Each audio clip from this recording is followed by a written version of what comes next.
actions by the U.S. The imposition of additional tariffs by the U.S. and retaliatory responses have pushed up long-term inflation expectations in some emerging market economies. Against this backdrop, global inflation is expected to remain high in the near term.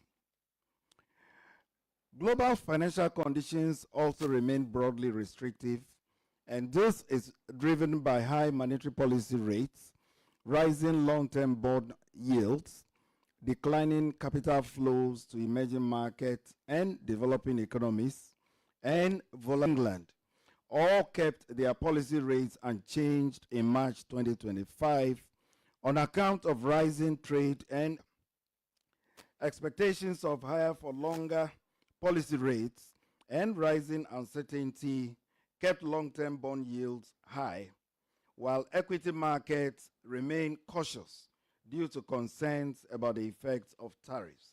Expectations. Provisional data from the Ghana Statistical Service estimated real GDP growth at 5.6% growth rate of 4% for 2024 and the 3.1% recorded in 2023. Non-oil GDP grew at 6.0% compared with 3.6% recorded in 2023.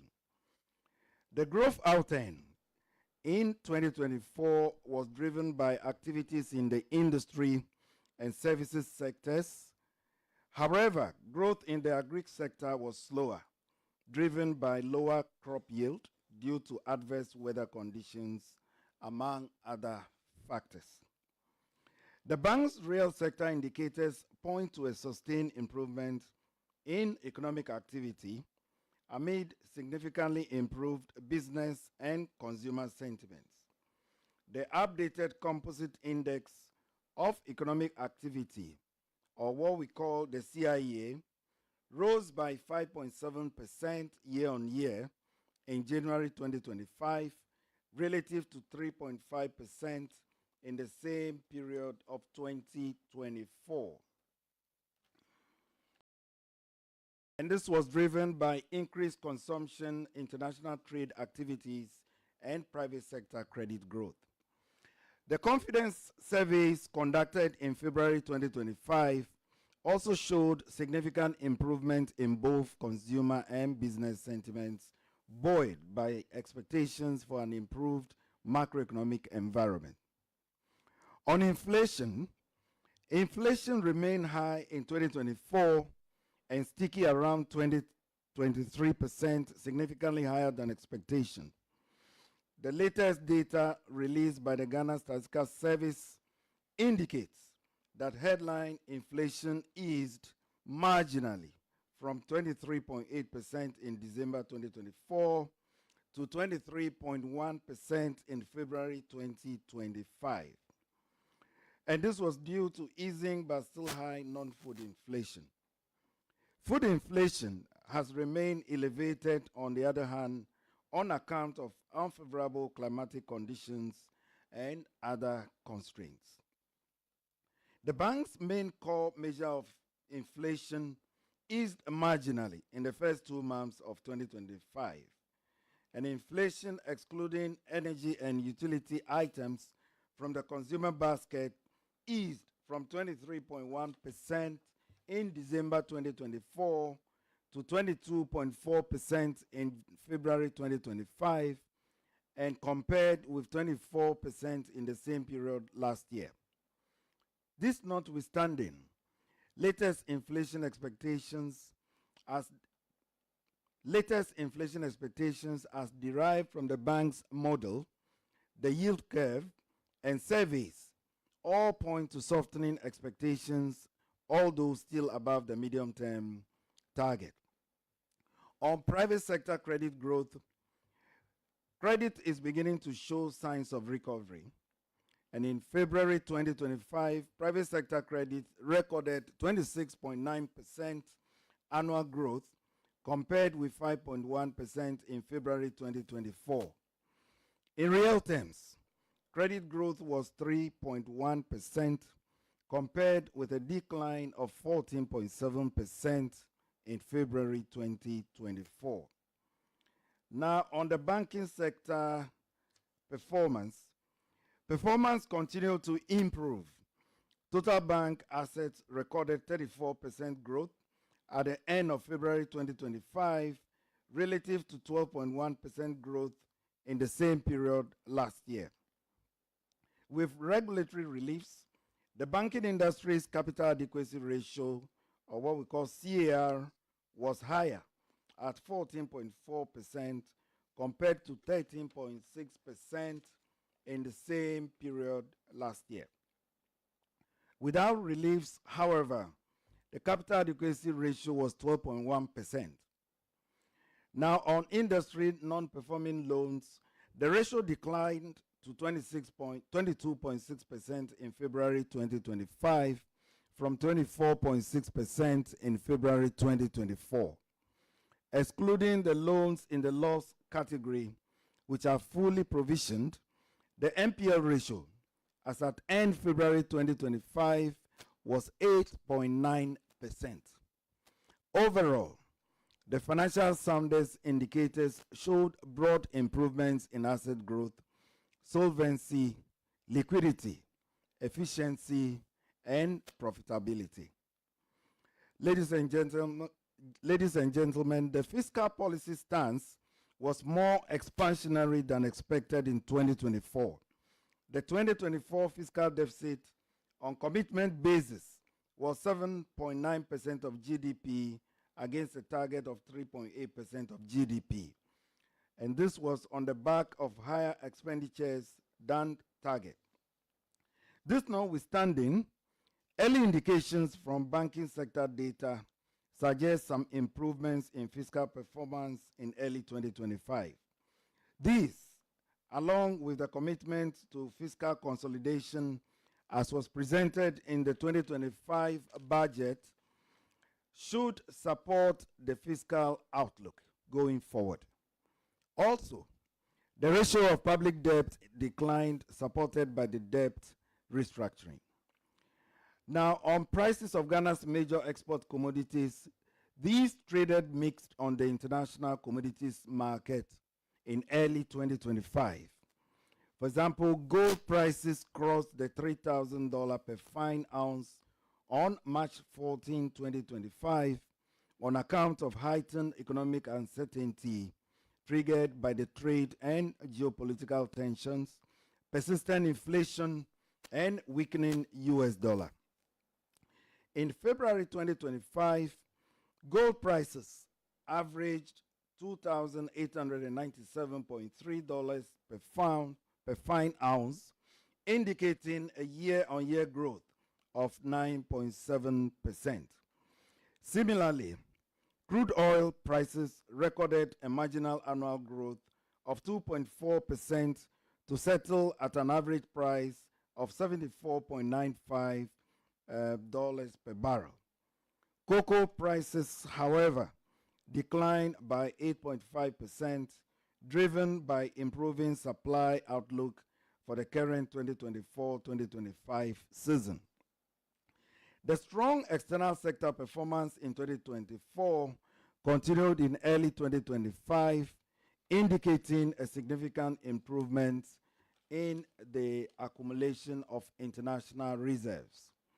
In the first 2 months of 2025, the trade accounts recorded a surplus due to higher export receipts relative to imports. Total exports posted 50% annual growth to reach $4.3 billion. And this was driven by increased gold and cocoa exports arising from both price and volume effects. In contrast, crude oil exports declined as output from the 3 oil-producing fields fell. Total imports increased by 7.3% year-on-year to $2.7 billion. Consequently, ladies and gentlemen, international reserve accumulation met the IMF program expectation for 2026.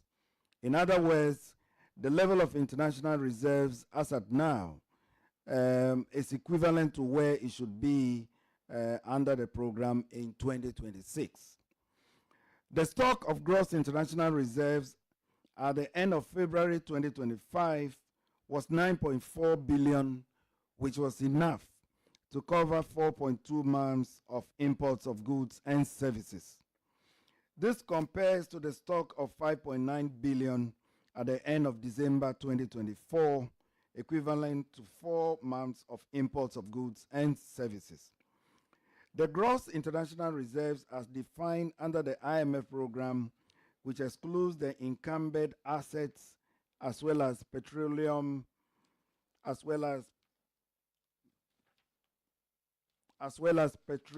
funds, increased to $6.9 billion, equivalent to 3 months of imports of goods and services in February 2025.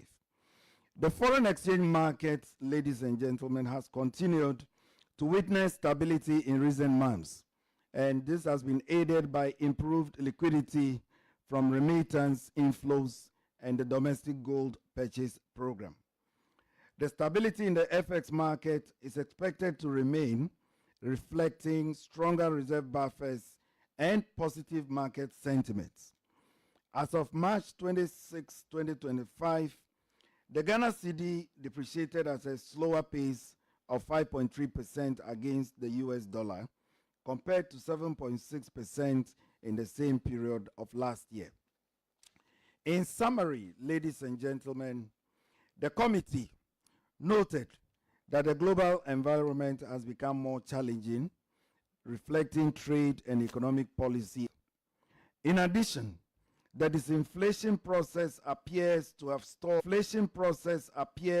stalled in some countries, while financial conditions remain broadly restrictive as central banks slow the pace of monetary policy easing. The persistence of these external headwinds may spill over to the domestic economy through the trade and financial channels, highlighting the need for policy to remain proactive. On the domestic front, ladies and gentlemen, early indications point to improved growth prospects for the economy going forward. On the external sector, the outlook for the sector remains strong. This is against the backdrop of increases in gold exports driven by sustained implementation of the Gold for Reserve program, continued growth in remittance inflows, and commitment to the implementation of policies and reforms under the IMF program. In the outlook, the continued buildup of reserve buffers is expected to support the stability of the currency.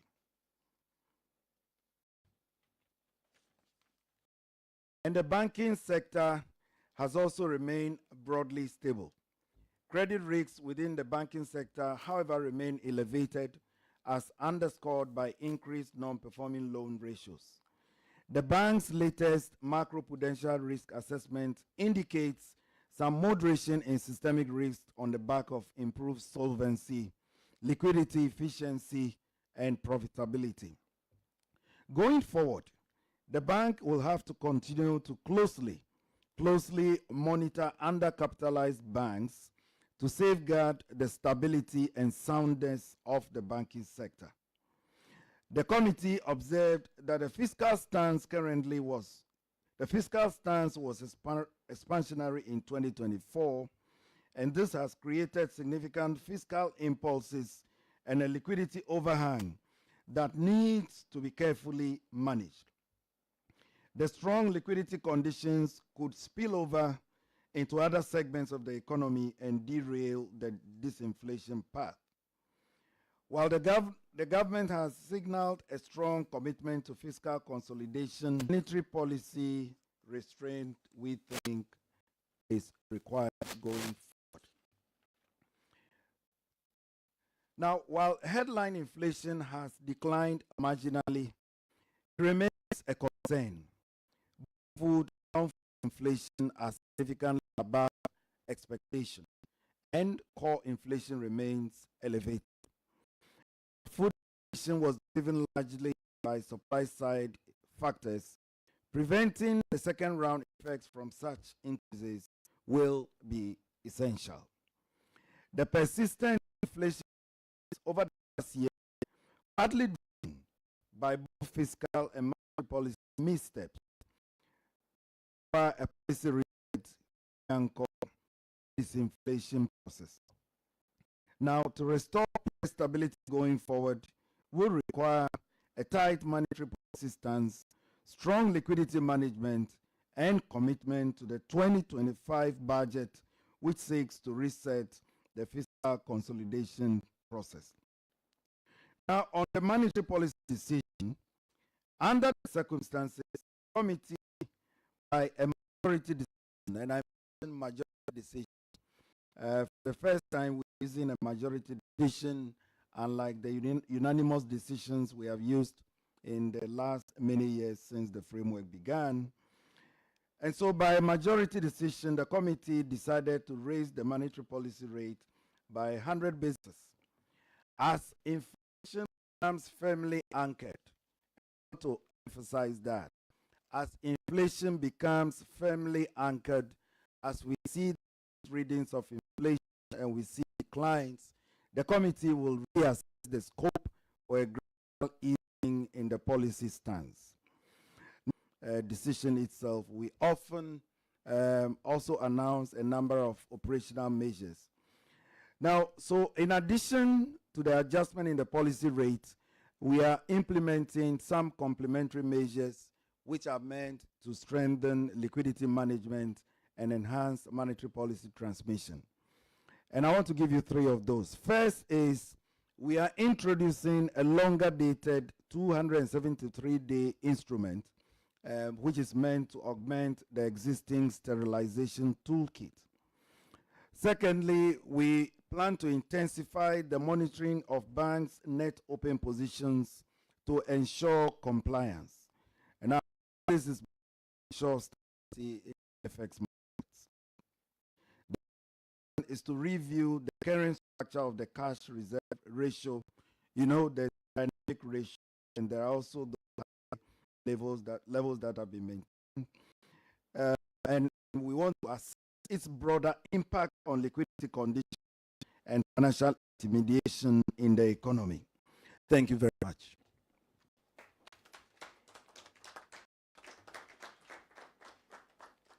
Thank you very much, Governor Dr. Johnson Esiama. Members of the media, as we do it always, we do the first round of questions. One question per media and keep it short. Mention your name and media house that you present. Please make sure you catch your eye before you start speaking.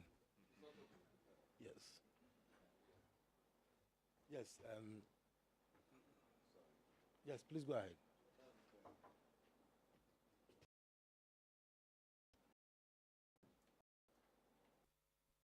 You've the monetary policy 100 basis points. I want to know how you are going to go this situation where the MP. I have the Ghana reference rate, which is the base rate for banks lending at where you have short-term interest rates for government borrowing being investment in government securities being negative compared with inflation. How are you going to maintain interest in investment in government treasury bills? And how are you going to try to spread the joy of falling interest rates with the case of short-term treasury bills to actual borrowers from the banks who are still borrowing at over 30% because the GRR is still at 27? Thank you. My name is Jennifer Ambule with the Chronicle newspaper. Governor, please, during the National Economic Dialogue Forum, you indicated that the bank is considering using a portion of commercial banks' reserve to support agriculture, particularly through GESAL, to address food inflation. Now, given the potential risk of direct central bank involvement in sectoral credit allocation, would the bank rather consider strengthening GESAL through indirect, would the bank rather consider strengthening GESAL indirectly through liquidity support rather than deploying reserves directly? Additionally, how does the bank intend to balance this initiative with its core mandate of ensuring price stability, especially under the current IMF program? Thank you. George. Recent development on the treasury bill, most of the program targets. And often we've seen the fund put pressure on the monetary space to hike your policy rate to try and contain the situation. You said that you monitor the space and come back. Are we going on that line again where there'll be more pressure on the monetary managers to continue to hike the rates, looking at what is happening? Thank you. We take the last question for this round. Yes, please, go ahead. Good afternoon. My name is Naja Gliago with GBC Radio. The governor mentioned that there are a number of undercapitalized banks and that they would be monitored to see where the central bank can come in. I want to know, have you identified them already and how many are they? And if you can do us the honors by giving us one or two hints. Thank you. Thank you, Governor. It's your time. So maybe I can take the last one first, if it's okay. On the issue of undercapitalized banks, you know, the bank has been working on these for a while now. A couple of them have been under what we call the PCA. The head of banking supervision is here. He's available to give you further details on the specifics. Can you raise your hand so they see you? Okay, so that's the head of banking supervision. He can walk you into greater detail on those.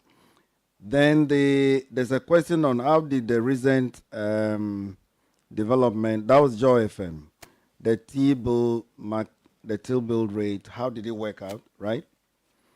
Well, it is true that in terms of the program targets, quite a number of them have been missed.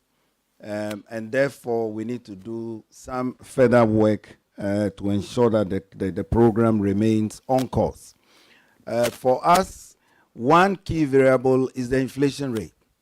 And the rate where it is now at 23.1, it should have been somewhere around 17%, if I'm right, Director of Research, by now. So you see how much we have to cover to be able to stay on course. The Monetary Policy Committee considered these, and in our view, also looking at the liquidity injection that occurred last year, we need to get busy with those. The next reading for inflation will be critical, and we will be guided as to the future direction of policy. It is not the IMF at all that's putting pressure on us. There's the need to manage liquidity properly. There's the need to control the possible second round effects of inflation. And there's the need to ensure that inflation returns to target path within the period we envisage. So that underscores our decision. Then there was another one about getting. So I did not say that the bank was going to support GESAL. I remember there was a Q&A session, and somebody was asking what we could do with those DMB reserves that are with us. And I mentioned that no, the scope for maneuver was quite narrow. And then I gave the personal, idea that left to me alone, not based on what the institution thinks, left to me alone, if there's a guarantee fund to which we can commit those funds on condition that you don't pose any risk to the fund, then it may make sense. But that is just assuming that the guarantee fund works perfectly well. So it was a hypothetical, illustration that I gave. There was nothing definite that as a bank we were going to support, GESAL. But that said, remember GESAL began from here. We began it somewhere 2014, 2015. That notwithstanding, will continue to is we think that one that support agriculture indirect. The next question was on the falling interbank, monetary policy tools. And then we also have the government instruments. The objectives of the two are different. Whereas we seek to sterilize, we seek to manage liquidity conditions, right? Government seeks to finance, all right? They seek to do their financing, they seek to do the heavy lifting they have to do. And so the objectives are not the same. But that notwithstanding, they need to complement each other. And let me assure you that we are conscious of what is going on. The decline in yields on government instruments is welcome news. That is very good cash management the Minister of Finance is doing. The point the MPC is making here is, given the liquidity conditions we have currently, if nothing is done, if we don't manage that liquidity condition properly, we might see inflation, going up even further, or there will be a delay by way of the disinflation path, for which we have to, take these measures. And at the end of my presentation, I also mentioned that condition on the next readings, condition on what happens to inflation going forward, the committee stands ready, to get onto an easing path. We'll continue monitoring it on a day-by-day basis. We implement these decisions through our financial markets department. And so, mind you, on a daily basis, we are looking at the impact of our policy. We are looking at how the objectives for which the policy decisions were made are being met. It's something we are going to continue reviewing until the next MPC date comes again. I believe I've covered all the 5, have I? Okay, so we can take the next 5. Right, okay, so let's have the next round of questions. Yes, Asasi Radio, and then after Suleimana. Yes, in Hello. that order. And then Nat, Lord, sorry. So in that order, the next 4. All right, thank you very much. My name is Nano Yankra. I work with Asasi Radio. Governor, last year, the bank launched a gold coin in an attempt or as part of efforts to stabilize the city. I would like to know how that initiative is doing on the market in terms of value.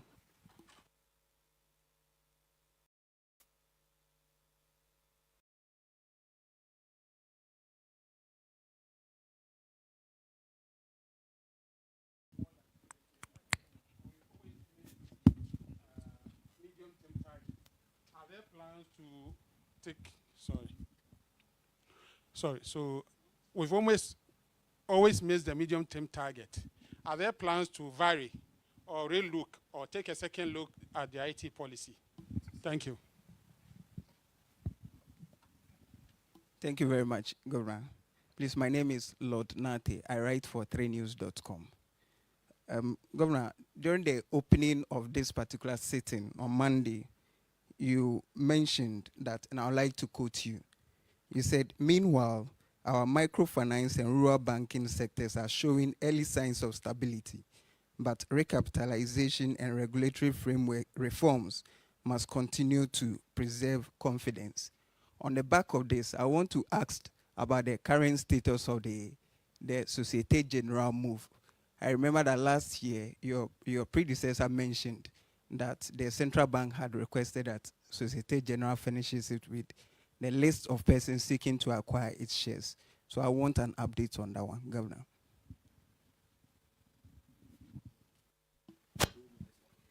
Report. Governor, I want to know what the bank is doing to help stabilize the banks when it. Northern, Mr. Governor. No, 4 questions per round. No, it's 4 questions per section. Yes, thank you. Okay, so you can add it. Yeah. Thank you.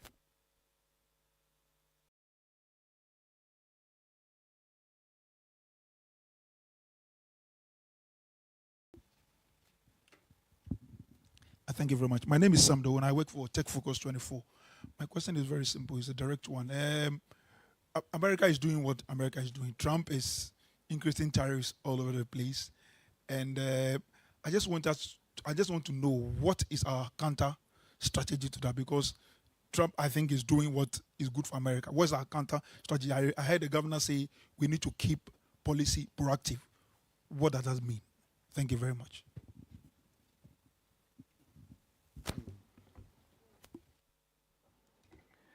I like your final statement.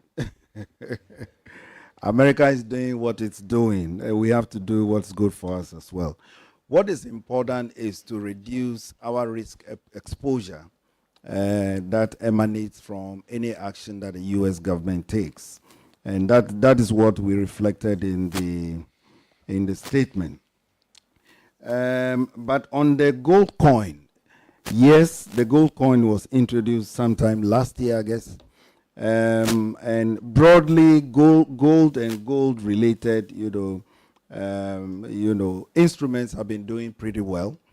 But yes, the gold coin, the rollout needs to be looked at again. My information is that we've been meeting with banks. We're trying to, put some life back into it again.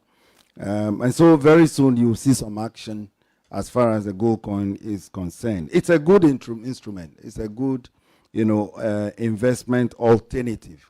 If you notice in this country, you can only do two things. You buy T-bills, three actually.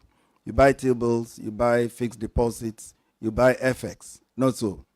But ideally, there should be different alternatives, bonds and what have you, and all these. So we are working on it. We will come back again on the gold coin. We are sure that that will become a good instrument of choice for Ghanaians very soon. Then the inflation targeting regime. Suleimana, your question is as old as my career in this bank. We have spoken about that for long. So, first of all, inflation targeting doesn't mean that you don't pay attention to real sector variables. You do. If you look at the range of data we had to look through in the last 3 days, I tell people that the name inflation targeting is what the problem is. It gives the wrong impression. If you observe how it works, compared to what the regimes were before, previously we used to have the direct controls. Those of you who are old enough, then we moved on to the monetary targeting regime. We tried many, many alternatives. Inflation targeting only means that you use all the data available to you, that you are forward-looking in taking your decisions. You notice when I presented the statement towards the last part, I made the point that condition on what goes on, the committee stands ready to reassess the situation. We are forward-looking in that regard. So the workhorse of inflation targeting is not a problem. The workhorse is fine. What has been the problem for us in this country is the shocks that have been confronting the economy, the administered prices, etc. Anytime those shocks hit the economy, it takes the inflation path out of course. So when I came in, I proposed a number of things. And the aim is to improve on this workhorse of inflation targeting. I've outlined a number of ways. For example, the MPC date, you see a number of reforms that we are implementing just to allow you, to understand what is done. When we have to increase rates, you can appreciate why we have to increase rates. A number of other areas that we are going to be reforming, even the model itself. The issue of jobs came up during our deliberations. But so you see, you wouldn't know that we discussed jobs. We did. We discussed jobs. We've decided to actually look at the data that the Ghana Statistical Service is producing on a quarterly basis. There's some jobs data that GSS is producing now. We are going to be working with that, and I look forward to when we'll begin to tell you how much by way of jobs creation, what's going on in the economy. So the workhorse of inflation targeting is not the problem. The problem we have had is the macroeconomic shocks that have been confronting the economy. But that notwithstanding, we can, modernize the framework further. We can introduce some new variables. We can amend the forecasting model just so that we reduce the forecast errors and we work with it. And I'm sure it will deliver on inflation going forward. On the Societe Generale, well, you asked about MFIs and rural banks. That's the SDI sector. Yes, that sector, there has to be a cleanup of that sector. And we are engaging the Ministry of Finance. We are having some talks with the ministry, and we'll work on that. You also mentioned the Societe Generale issue, the sale of shares in Societe Generale. Yes, it is ongoing. A number of prospective buyers have touched base with us. But as you know, we are central bank, regulators. Ours is to issue a no objection. Ours is to ensure that the prospective buyer meets the fit and proper requirements. And so we await negotiations, on their part. When it is included, we will then look at the aspects that we have to look at. We will have to make sure that they meet the policy guidelines when it comes to mergers and acquisitions, and to make sure that everything is fit and proper. So that is where we are as far as the SG transaction is concerned. We are waiting for the shareholders. We are waiting for the agreements that can be reached, and then we get involved for that sale to go the next step. Echo, you mentioned the NPLs, the issue about NPLs across banks. Yes, it's a problem. It's a real problem. But remember the domestic debt exchange, you remember that exercise? That also contributed to the NPL problem. However, aside that, if you look at the local banks especially, they have a disproportionate impact of this NPL problem. So going forward, particularly in the case of the local banks, we'll have to find ways to strengthen risk management in local banks going forward. And it is something that we have plans to do aggressively. Whether we like it or not, local banks will continue to be with us. There's a role for them. They have a role, to play. What we need is to put in the framework so that we can reduce these challenges for them so that they can continue to thrive. I'm sure I have touched on all the questions. Yes, okay. Norman, if it's a follow-up question, can we do it in the next round of questioning, please? Governor, can you please relax a bit? Yes, so thank you, Dr. Governor. Let's have the next round of questioning, please. Yes. Okay, my name is Emmanuel Bruce, Graphic Business. Governor, at the opening of the MPC meeting, you made a proposal to the other members that on the publishing of the votes to enhance transparency. I want to find out what was the decision on that, and if it was a yes, when are we likely to see the first publication?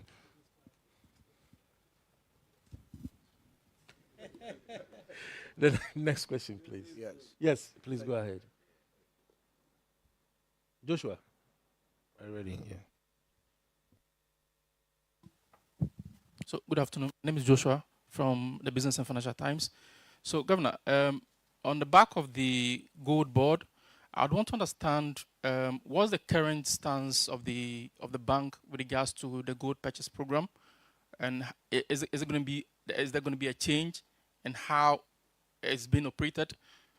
Thank you. Were SME friendly, and so when you mentioned some challenges with some of our local banks again, should we be worried about these banks perhaps bringing a bigger impact or additional impact negatively on our SME sector again? Thank you. Echo, you have the floor now. All right, it's working now. Governor, just on the banks also, you spoke about trying to review the dynamic cash reserve ratio, but maybe tied to that would be the tiering of some of these banks, as against having a few banks that can take big ticket transactions.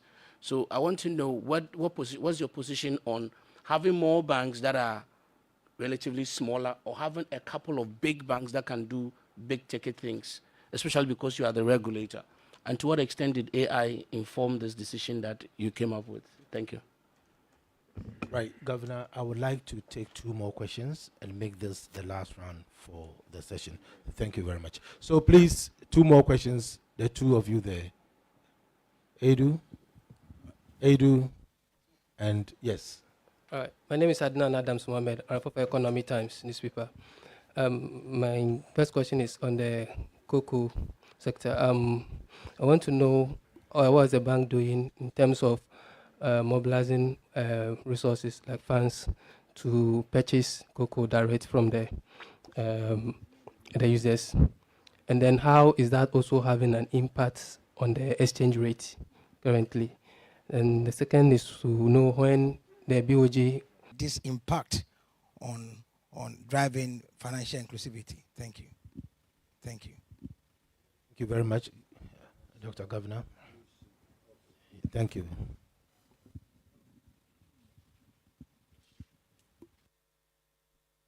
Thank you very much. So again, let me start from the last first. The issue of e-levy, and then financial inclusion. Yes, it is welcome news. I believe that the minister has worked the math so that the removal of e-levy turns out on net terms to be a beneficial move. That said, anything that goes to promote innovation, the removal of e-levy, if that goes to promote innovation, it is welcome news. You know, people are now asking for digital banking licenses. They're asking for standalone banks where it is not based on brick and mortar. All they have is we complete work on the regulatory framework. In the future, we may see you are allowed to ask for a dispensation. So we are likely to do it at the end of April. I'm trying to figure out why you are interested. Anyway, so hopefully latest before end of April, you'll see our accounts for 2024.